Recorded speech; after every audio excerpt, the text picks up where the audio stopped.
So we're down here at O'Sullivan's Beach to do a review on the Darton Maverick with my two little poodles, because they said they want to come to the beach today because it's a lovely day, even though it's the middle of winter.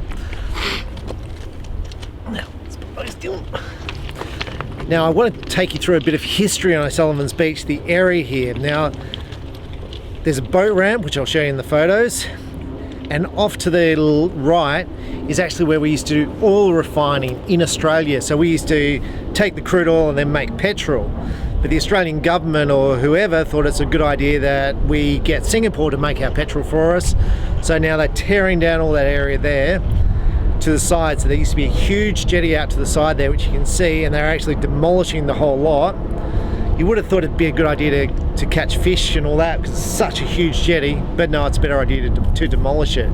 The lovely area, like the water's crystal clean, and like I said, this used to be an industrial area where we used to make petrol. So the area itself, the government set aside massive amounts of land for the production of petrol, but now we don't do it because we don't like making stuff in Australia. So yeah, so this whole area is just basically empty. So that's going to lead me on to the Darton Maverick. Now Darton itself was one of the first bow manufacturers in existence making compound bows. They started making recurves. So back originally, back in the old days of the 1980s, 1970s, Darton was one of the first. In fact, my first bow was a Darton, and that was back in 1982. There was a Darton Robin Hood. So there was Darton, there was Bear, there was Jennings, there was Hoyt. Pse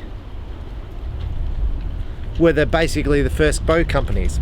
Now Darton, back in the early 90s, had a huge stranglehold on the market.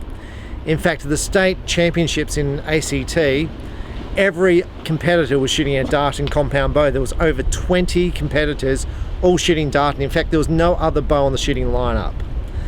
Of late, so since 1990, Darton has faded away. Darton tends to lead the way with technology. This bow features a yoke system here which pulls evenly on the cams. They also invented the hybrid cam system. Now apparently two people claim fame to that, but Darton is definitely one of them. So a lot of the technology you see on bows comes from Darton and comes from the owner of Darton, a family business, Rex, I'm going to say Darrington. So he was the key designer of this. So in the bow world now there's left Pse, originally an original family business. Darton, Martin has basically closed up. Bear, obviously, when I say closed up, it's been taken over, went broke. Hoyt's now a company. So really, left in family hands, there's Darton and Pse. Pse is obviously much, much larger than Darton. But Darton has always been a solid bow company, produced good products. Now their price point years ago used to be far better than the competitors, and hence I used to sell lots of them. But of late their pricing has gone up to be equivalent to the competitors. So I'm going to say not as desirable as it used to be. So we're going to look through this and basically talk about why this is not as desirable as it used to be years ago. I mean, this Darton Maverick has been in my shop for, let's say, 6 months, and I'm going to say not one single person has asked to have a shot of it, and it's sitting in prime place in my store. So first off, let's look at the limbs. They're compression limbs from Gordon Glass. That's pretty standard in the industry today. Everyone uses these limbs. Metal limb pockets. As we said, the dual yoke system. Now this would be famous on your Pse, so Darton had that years ago. Dual yokes here, so as you pull it back, the pressure comes off, keeping the cams completely level. Floating yoke system. But what's different about the Darton than the Pse, you've got modules on the Darton. So let's say you want to change your draw length, you need to buy a module. On the Pse, it's a rotating module cam system. It's a machine riser. The cable guard, basically as you pull it back, this cable guard pulls into the side to reduce torque. The bow itself weighs, it's meant to be 4.2 pounds, but it weighs 4.76. That's with the sight and the arrow rest on the bow. Now Darton, ever since the year dot, when I first used to shoot Dartons, has always had the same grip. Has always had the same grip. And this is the grip here, and it's the same on all Darton bows. So if you've ever shot a Darton bow, that's exactly what this bow feels like. Now the balance in the hand is good. It's almost perfectly balanced in the hand. So the weight's good, it feels good, it's comfortable. Okay, so the Darton Maverick, it's got the ability to fit a two-piece quiver there and there. That's always been pretty standard on Darton. Now, they have a locking system here, so when you wind up and wind down the bow, sorry, just there, when you wind up and down the bow, you can lock this in place here. So basically, if the limb was to wind out, it's locked in place, so it shouldn't be able to line out. But overall, this looks like a good bow. IBO speed on this bow is meant to be 350 feet per second. So we're now going to shoot this at 18 meters, and we're going to put it through a chronograph, and basically at the end of this video, we're going to compare it to the bow which I think is probably closest to it, probably the Evolve 35 from Pse. I think price point is about the same. So let's see how this bow stacks up. I haven't actually shot it, so I can't actually tell you. And let's see how it compares on speed and accuracy. But back in the day when I used to shoot lots of Darton, I used to shoot well with it, they were a great bow. And they still have a great range of bows. So, and at the end of this video, I'll probably explain why I think Darton's not as successful as it once was, and why other companies like Hoyt, Pse, all those other now 47, 50 bow companies exceed Darton in bow sales. About to put the Darton Maverick through the chronograph, but before I do that, I'm just going to show you the weight of the physical bow.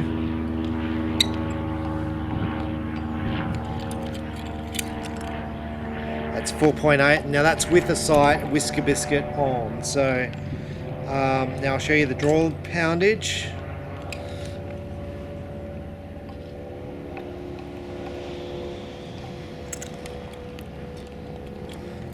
Now I test all my bows at 60, and I figured 59.37 is close enough.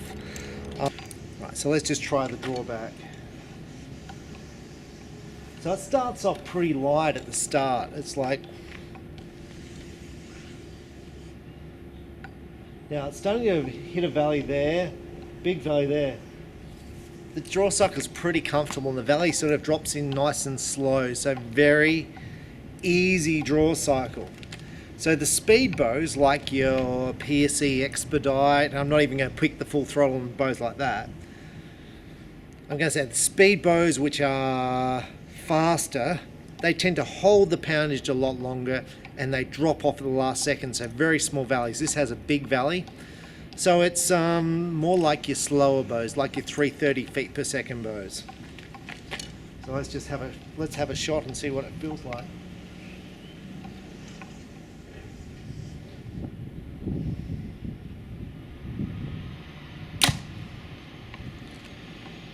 Lovely, lovely to shoot, quiet, there's no vibration, draw cycle's really nice, beautiful bow to shoot, the grip's comfortable, just really, really nice. And you're going to say, well, I've heard that about lots of bows. Lots of bows are very similar these days, but you can just see how quiet this bow is to shoot.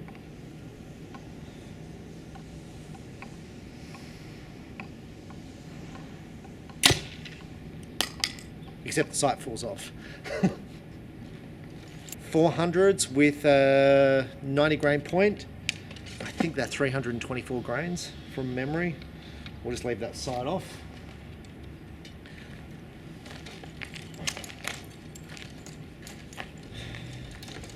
Now, generally your IBO speeds are at 70 pounds with a 30-inch draw length or something like that, with an extremely light arrow. I shoot 60 pounds, 29 inches or 28.5.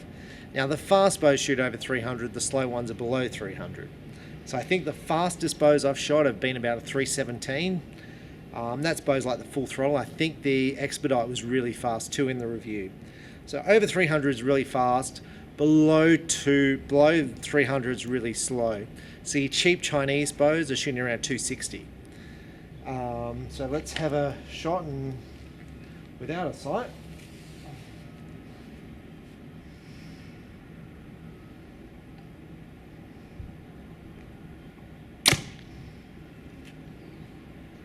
.308. That to me is very impressive for the amount of vibration, the draw cycle that this bow has.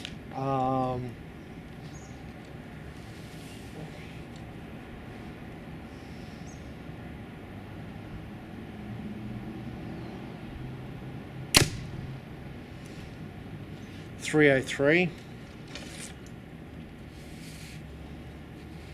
Still like anything over 300. This feels like about a 290 feet per second bow to draw. Definitely one of the quieter bows I've ever shot.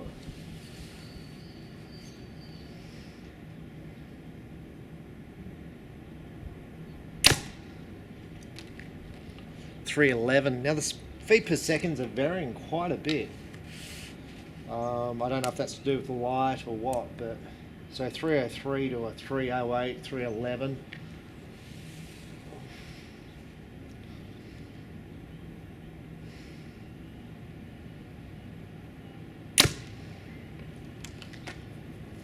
Yeah, 91 feet, so it's clearly not going to work.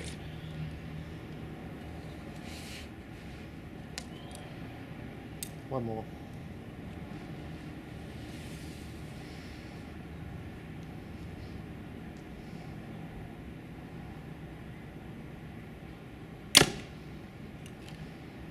.311.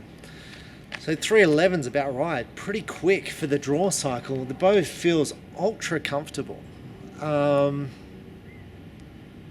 So with that, we're going to talk about why I think this bow doesn't sell, because clearly to me, this is one of the better bows I've shot to date. As far as the grip's really comfortable, the weight's not too bad. There's obviously lighter bows on the market, but then there's going to be people say heavy is better. But the grip's really comfortable, it's nice and light, it's quiet, and it's pretty quick. Now, I'm going to pick up this little shelf here that's been attached with 2 screws. Now, why do they do that? Because they've saved all this machining. So that's why they've done that little shelf there. Just there. So that's why they've bolted that on. But this bow feels really, really nice. The limb pockets are nice. So why is this bow not selling? Modules, I'm going to say if this had a rotating module, it's going to be so much easier to sell. So you walk into the shop and you're like, I'm looking for a bow. I'm going to say one of the problems with picking this bow is you don't have the modules in the shop, so it's no use even showing it to the customer. So the only person who's going to buy this is a person who wants this bow. And then you're going to order it with the modules from Darton. Now you say, well, why doesn't the shop have lots of modules? Because you don't sell many. You know, I haven't sold this bow yet, and I've got, I've had it for 6 months in my shop. So you just don't sell enough to warrant having these modules which are worth 60, 70, 80, $100, whatever they're worth.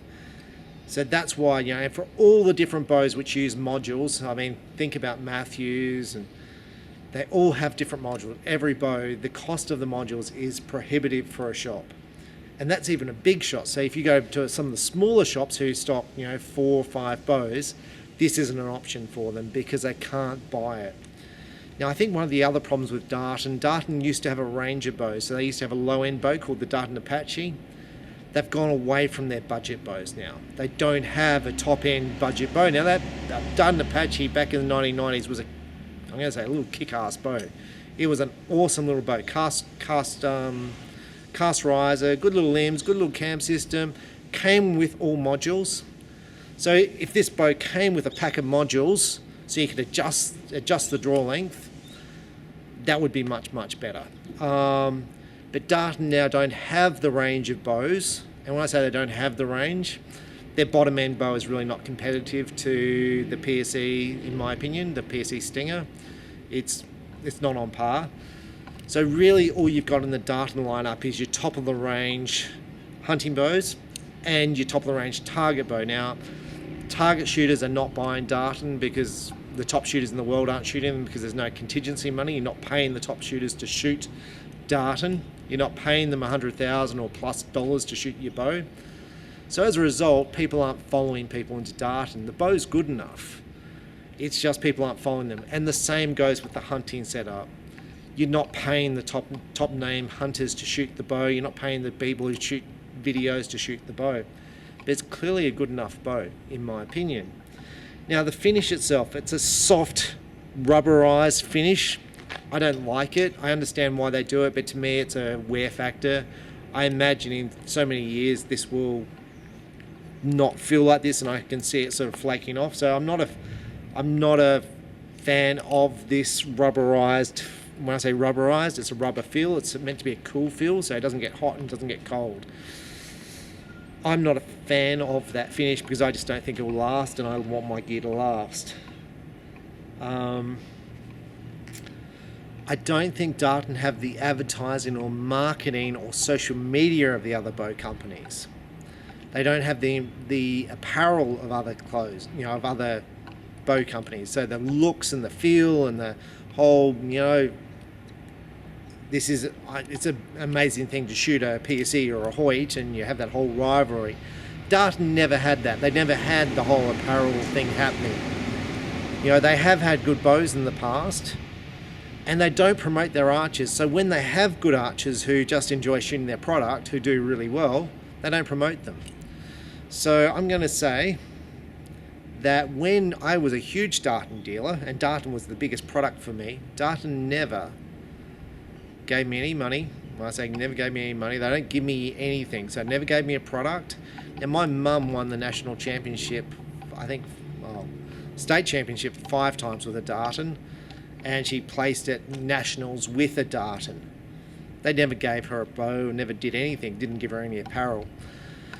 So I'm going to say that kind of lacks from Darton. They just tend to make a bow and then they're like, yeah, well, if people buy it, they buy it. Now, that's not the case in Michigan where this bow is made. I believe in Michigan they give away a whole bunch of these things and they sell really well in their home state, which it doesn't help them getting their brand out. Now, on that one point, they gave someone else a dealership for Darton, and I know they gave him a bow, but they've never given me a bow in my life. So anyway, I think that's what's missing with Darton, the whole marketing. The price point is the same as your PSEs and your similar to your Hoyts and Matthews. And I just don't think it's got the same gloss. Do these limbs with that carbon matte finish look alright? They look alright, but they don't look... It just doesn't look really expensive. And it doesn't. Pse have a whole range of accessories, so you match your Pse quiver to your Pse bow to your Pse arrow rest, and everything bolts on and looks cool. Darton don't have that. So to me, it's like they've kind of concentrated on the bow, and they've made good quality bows and made good quality cams, and they're pretty robust. I really haven't had too many problems with Darton, but it's just lacking on the marketing. And if the bow was cheaper, so cheaper than the other brands, because they're not paying professional shooters to shoot their product, you could say, well, look, this is a cheaper bow and you're not paying for all that stuff. And that's the market who Darton used to appeal to.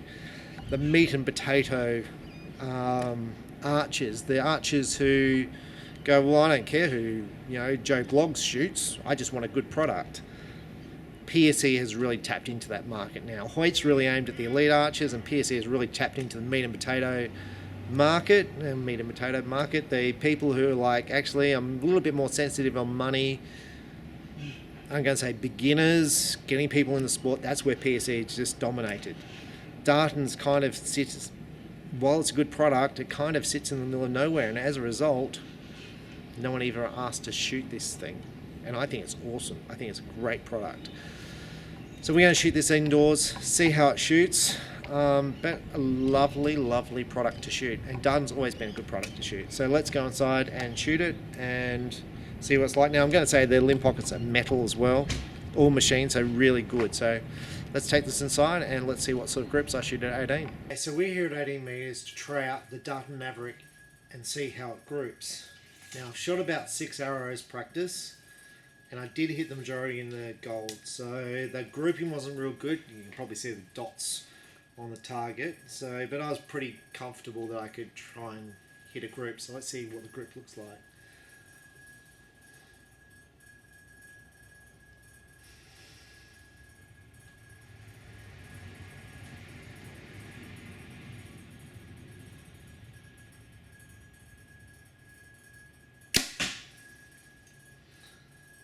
Man, I hate that little cord is just in my way. I'm going to slide it off. So, first shot, like this bow feels lovely to shoot. It really does. It's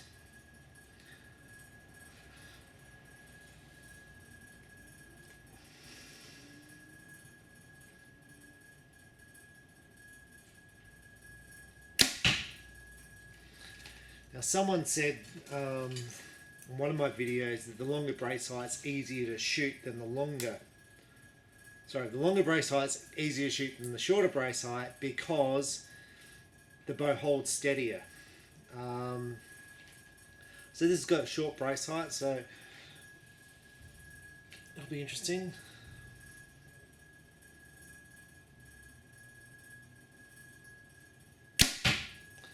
Now on that point, so back in the 90s when Mum won stuff, she used to shoot a Darton Maverick, and hence they've renamed the bow after it. In fact, this bow looks a lot like the old Darton Maverick, except the old Darton Maverick had recurved limbs and it had a short brace height and it was really fast. So the concept is that you can't shoot with a shorter brace height bow. Bows have become shorter, the brace heights have become shorter than the old bows, and people are shooting better scores. So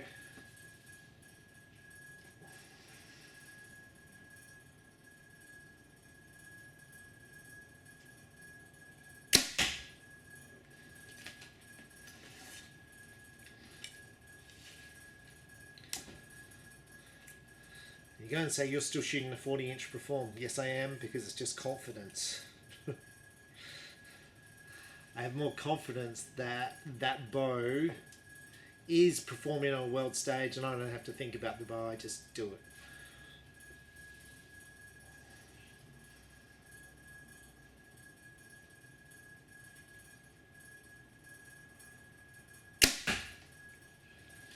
This bow feels great to shoot. It almost reminds me of back when I used to shoot Darton years ago, and I own lots of Darton bows, but they were just lovely bows to shoot.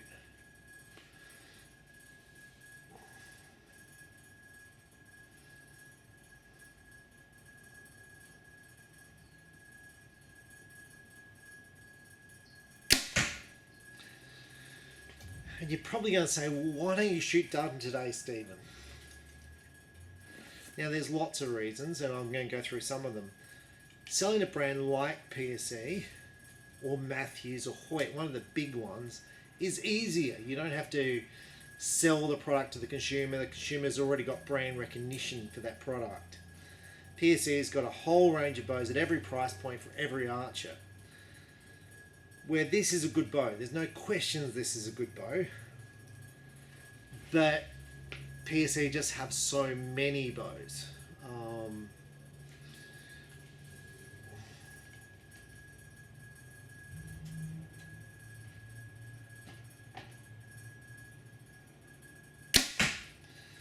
Now, the other thing I'm going to talk about, and I talk about in every video, so I feel I sound like a broken record, is customer service. So back in the original days when I used to sell lots of Dartons, I had a customer service guy there called Mike, who now owns Predator recurves, and I buy lots of Predator recurves. So this is when I'm 20, I'm now 47, 48.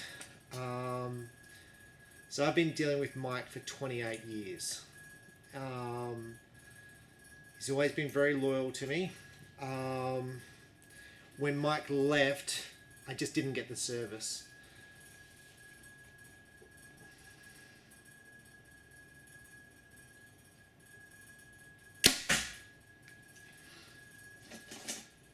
I'll just shoot one more because my battery is about to run out.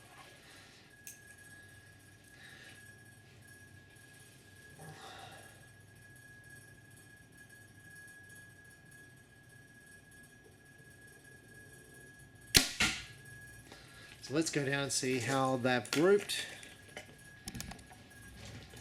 I'm up here at the target. Now, back there will look much better than up here. So left and right is spot on. They're good. Now I can't get my fingers around them. I've got a couple of low ones down here. I've got a great bunch in the middle, so the grouping is quite good. I've got a couple of high and lows. That would be through the grip, not being comfortable with the grip creating high and lows. So if that grip, if you change your position on the grip, that will move the arrow higher or lower on the target. And that's what you're seeing here. So the good grouping, which is in the middle there, that's me having a constant grip. You can see I'm obviously not getting much torque on the bow because the grip to me is comfortable, but I didn't get the pressure point exactly right, causing the highs and lows you see here. But overall, I really like the Darton Maverick. I think Darton's a great company as far as building a solid product. Customer service is, I'm going to say customer service has always been good. If you have a problem, it's always fixed. But for me, the service I get from PSE as far as being able to talk to people, get on the phone, get product out quickly, the pricing of the product, the bigger company just is much easier for me to deal with, if that makes sort of sense. Far more volume through the bigger company. So that's one of the reasons why PSE is a much bigger company for me as far as stocking and selling than a company like Darton. But the Darton Maverick, a beautiful bow, shoots really, really well, and I'd be more than happy to own one. And it would be good if Darton had all those add-ons like bow quivers and all that sort of stuff for their bow to make it easier for the dealer and for the consumer. So in summary, I would like modules with the bow to make it easy to change draw length, and I'd like accessories available for the bow. So they are the two minor points, but the rest of it, the black paint finish I'm not that comfortable with, but you either like it or you don't. But overall, not a bad product, and the price point puts it pretty well in the market.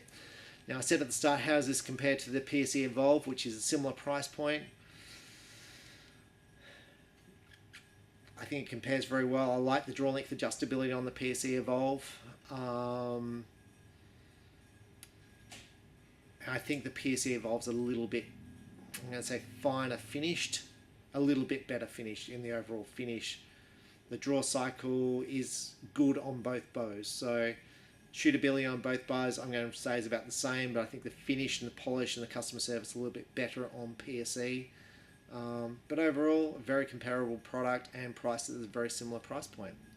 So I'm Stephen Hand from Archery Supplies. Thanks for watching, and give the Darton Maverick a go if you can in your local archery shop.